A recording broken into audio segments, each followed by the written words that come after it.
Intox. Donc aujourd'hui, le plan fibre est prêt à peu près donc à 80% et les 20% restants seront très difficiles à atteindre.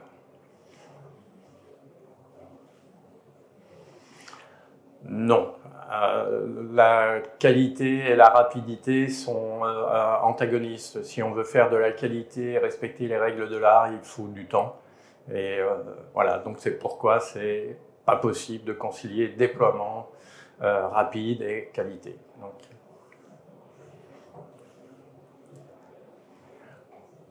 alors oui, un plan France usage et services du numérique est nécessaire, ça c'est clair. Aujourd'hui, on a déployé la partie infrastructure et maintenant, savoir ce qu'on va y mettre dessus et usage et services, c'est la prochaine étape.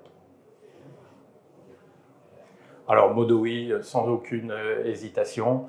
Le modèle stock a montré ses faiblesses et ses limites.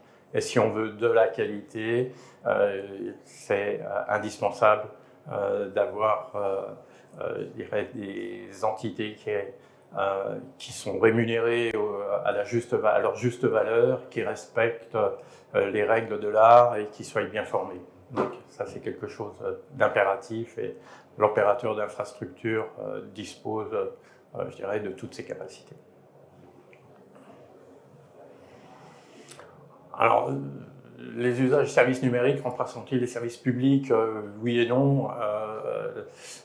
Services publics aujourd'hui disposent donc de beaucoup de services dématérialisés. Après, on ne pourra pas forcément remplacer par des usages de services numériques. C'est plus les services qu'on va apporter aux abonnés. Et les services publics, pour moi, subsisteront.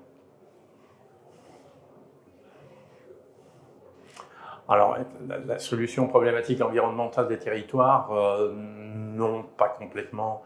Je dirais que le numérique, donc aujourd'hui, c'est clair, donc a tous ses avantages. Les problématiques environnementales, c'est complémentaire. Je pense au numérique.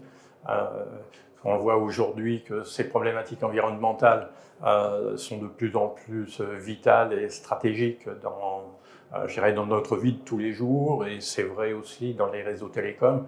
Donc les équipements qui ont été déployés il y a 10 ans consomment beaucoup plus, que ce soit en énergie ou en empreinte carbone. Aujourd'hui, les nouvelles solutions répondent plus à ces critères environnementaux, mais ce n'est pas la seule, je dirais, la seule réponse. Donc pour moi, c'est pas la solution, il y a des solutions et la problématique environnementale en est une.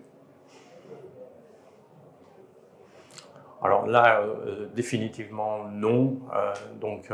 La fermeture du cuivre définitive en 2030, les expérimentations montrent je dirais qu'il y a encore des trous dans la raquette dans le plan fermeture du cuivre. Déjà la couverture, je dirais 100%, la couverture 100% fibre. On sera vraisemblablement amené à faire appel à des technologies alternatives. Et ensuite, il va falloir aller chercher et convaincre les derniers abonnés pour être raccordés. Mais bon, aujourd'hui, ce plan est très ambitieux, même s'il est nécessaire, mais il est très ambitieux et 2030, pour moi, c'est un objectif, mais au Cercle Credo, donc on travaille d'arrache-pied sur ce sujet, surtout sur la partie terminale, sur la partie les 100 derniers mètres, que ce soit au niveau des bâtiments, des entreprises. Et là, on s'aperçoit qu'il y a encore beaucoup de problèmes à régler sur lesquels nous travaillons aujourd'hui.